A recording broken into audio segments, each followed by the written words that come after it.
കുടുംബത്തിന് വേണം കെട്ടുറപ്പ്. How to build a healthy relationship between family members. കുടുംബം എന്ന് പറഞ്ഞാൽ എന്താണ്? കൂടുമ്പോൾ ഇമ്പം തരുന്നത് അല്ലെങ്കിൽ ഇമ്പമുള്ളതാണ് കുടുംബം. ഇനി അത് ഇംഗ്ലീഷിലായാലോ, a group of one or more parents and their children living together as a unit. ഒന്നോ അതിലധികമോ പാരൻസും അവരുടെ മക്കളും ഒരുമിച്ച് ജീവിക്കുന്ന ഒരു സിംഗിൾ യൂണിറ്റിനാണ് കുടുംബം എന്ന് പറയുന്നത്. അപ്പോൾ നമ്മുടെ സമൂഹത്തിൻ്റെ അടിസ്ഥാന ഘടകം കുടുംബം തന്നെയാണ്. നമ്മൾ ചിലപ്പോൾ എക്സ്റ്റെൻഡഡ് ഫാമിലീൻ്റെ ഒപ്പം താമസിക്കാം, നമ്മൾ ചിലപ്പോൾ ന്യൂക്ലിയർ ഫാമിലീസ് ആയിട്ട് താമസിക്കാം, സിംഗിൾ പാരൻ്റ് ഉള്ള ഫാമിലീസ് ഉണ്ടാവും. So what we need to keep the bonding strong, the best and first one is the communication. You have to communicate simply.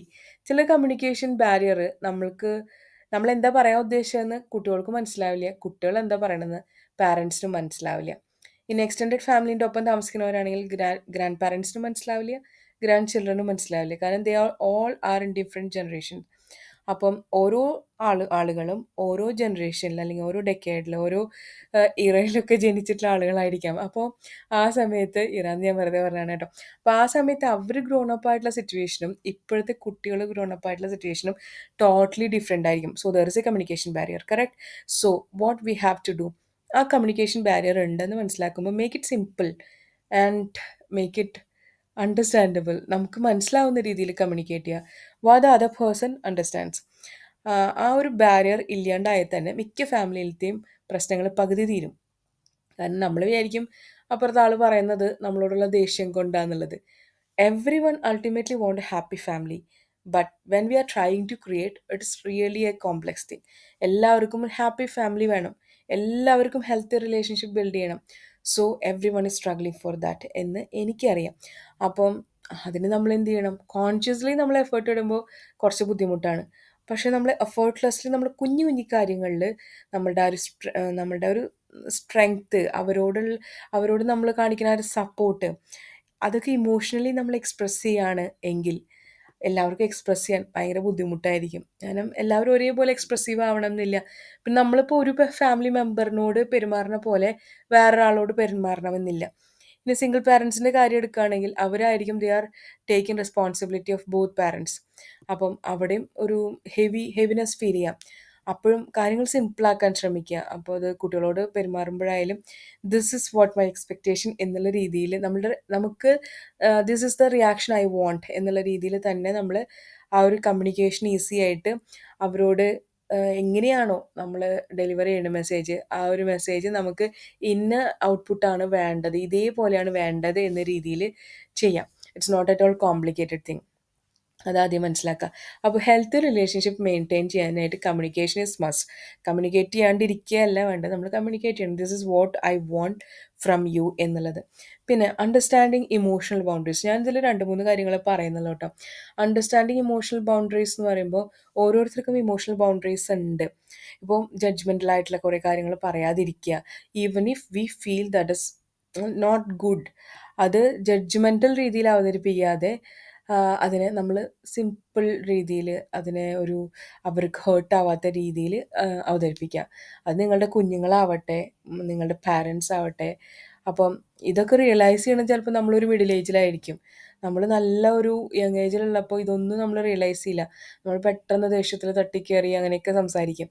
ഒരു മിഡിൽ ഏജ് ആകുമ്പോൾ നമുക്ക് മനസ്സിലാവും this is the way I should talk, this is the way I should behave എന്നുള്ളത്. അപ്പോഴേക്കും ചിലപ്പോൾ ഈ റിലേഷൻഷിപ്പൊക്കെ താളം മറിഞ്ഞിട്ടുണ്ടാവും അല്ലേ, ഇതിൻ്റെയൊക്കെ താളം തെറ്റിപ്പോയിട്ടുണ്ടാവും. അപ്പോൾ നമ്മൾ വിചാരിക്കും റിലേഷൻഷിപ്പൊക്കെ ബ്രേക്ക് ആയാലോ. നോ പ്രോബ്ലം, ഫോർഗിവ്നെസ് അങ്ങനൊരു സംഭവം ഉണ്ടല്ലോ. അപ്പോൾ ഞാൻ പറഞ്ഞ തെറ്റായിപ്പോയി, ഓക്കെ. അപ്പോൾ നമ്മളുടെ കേൾക്കുന്ന ആൾക്കാർക്ക് നമുക്ക് മാപ്പ് തരാൻ ഓക്കെ ആണെങ്കിൽ you will get the relationship again. ആ ഒരു റിലേഷൻഷിപ്പിൻ്റെ സ്മൂത്ത്നെസ്, ആ ഒരു ബന്ധം വീണ്ടും നിങ്ങൾക്ക് നിലനിർത്താൻ പറ്റും. അപ്പം മിക്കതിലും നമ്മൾക്ക് അപ്ലിക്കബിൾ ആയിട്ടുള്ള ഒരു സംഭവമാണ്. ഇനി ബ്രേക്കപ്പ് ഉണ്ടായാൽ കൂടി അവിടെ നമുക്ക് ഫോർഗിവ്നെസ് എന്നുള്ളൊരു സംഭവം ഉപയോഗിക്കാം.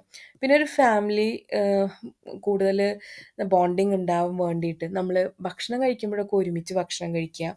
പറ്റാവുന്ന സമയത്ത്. എല്ലാവർക്കും ചിലപ്പോൾ ഒരുമിച്ച് ഭക്ഷണം കഴിക്കാൻ പറ്റിയെന്ന് വരില്ല. പലരും ഇപ്പോൾ പല സമയത്ത് വീട്ടിൽ ജോലി കഴിഞ്ഞ് വരുന്നവരുണ്ടാവാം, മക്കൾ സ്കൂളിൽ കഴിഞ്ഞ് വരുമ്പോൾ ഡിഫറെൻ്റ് ആയിരിക്കാം. But whenever possible at least for a weekend, 2 days അല്ലെങ്കിൽ 3 days ഡിന്നർ ടൈം എപ്പോഴൊക്കെയാണ് പറ്റുന്നത് വെച്ചിട്ടുണ്ടെങ്കിൽ നമ്മൾ ആ ഒരു സമയത്ത് ഒരുമിച്ചിരുന്ന് ഭക്ഷണം കഴിക്കുക. പിന്നെ മക്കളൊക്കെ സ്കൂള് വിട്ട് വരുമ്പോൾ അവരെ കേൾക്കാൻ തയ്യാറാവുക. നമുക്ക് ഓഫീസിൽ ഇഷ്ടം പോലെ വർക്ക് ഉണ്ടാവും. നമുക്ക് ബാക്കി കുറേ വർക്കുണ്ടാവും. പക്ഷെ നമ്മൾ അവരെ കേൾക്കാൻ തയ്യാറാവുക. അതുപോലെ എപ്പോഴും മനസ്സിലാക്കേണ്ട ഒരു കാര്യം, love is the most reflective thing in A family അല്ലേ? ആ ഒരു ലവ് എന്ന് പറയുന്നത് അത് ഇപ്പോൾ ഏത് പാരൻ്റായാലും, മാതാവാവട്ടെ, പിതാവട്ടെ, അച്ഛനാവട്ടെ, അമ്മയാവട്ടെ, അപ്പൂപ്പനാവട്ടെ, അമ്മൂമ്മയാവട്ടെ, ആരെ ആര് തന്നെ ആയാലും നമ്മുടെ ഒരു പ്രയോറിറ്റി എന്ന് പറയുന്നത് ഒരു അഫെക്ഷനേറ്റീവ് പാരൻറ്റിങ് സ്റ്റൈൽ കീപ്പ് ചെയ്യുക എന്നുള്ളതാണ്. അപ്പോൾ happy days to everyone those are listening. ഒരു ഫാമിലി ബോണ്ടിങ് ക്രിയേറ്റ് ചെയ്ത് ഹാപ്പി ഡേയ്സ് എല്ലാവരുടെ കുടുംബജീവിതത്തിലും ഉണ്ടാവട്ടെ. Having a happy place to go എന്ന് പറയുന്നത് റിയലി ബ്ലെസ്സിങ് അല്ലേ? നമുക്ക് സന്തോഷകരമായിട്ട് പോകാൻ സാധിക്കുന്ന ഒരിടം ഉണ്ടാവുക എന്നുള്ളതൊരു ബ്ലെസ്സിങ് ആണ്. Having a place to go as home. ഇത് ഞാൻ റീസെൻ്റ്ലി കേട്ടൊരു കോട്ടാണ് കേട്ടോ. Having someone to love as a family, having both is a blessing. നമുക്ക് പോകാൻ വീടെന്നുള്ളൊരു ഇടമുണ്ടായിരിക്കുക. നമുക്ക് പോകാൻ വീട് എന്നുള്ളൊരു ഇടമുണ്ടായിരിക്കുക. Having someone to love as a family, നമ്മൾക്ക് സ്നേഹിക്കാൻ ആളുകളുണ്ടായിരിക്കുക, ഒരു കുടുംബം. Having both as a blessing. നമുക്ക് പോകാൻ ഒരിടവും നമ്മളെ സ്നേഹിക്കാൻ ചുറ്റും ആളുകളും ഉള്ളൊരു സ്ഥലമാണ് നമ്മളുടെ കുടുംബം അല്ലേ? It's a blessing. Thank you for listening to me, Jitha.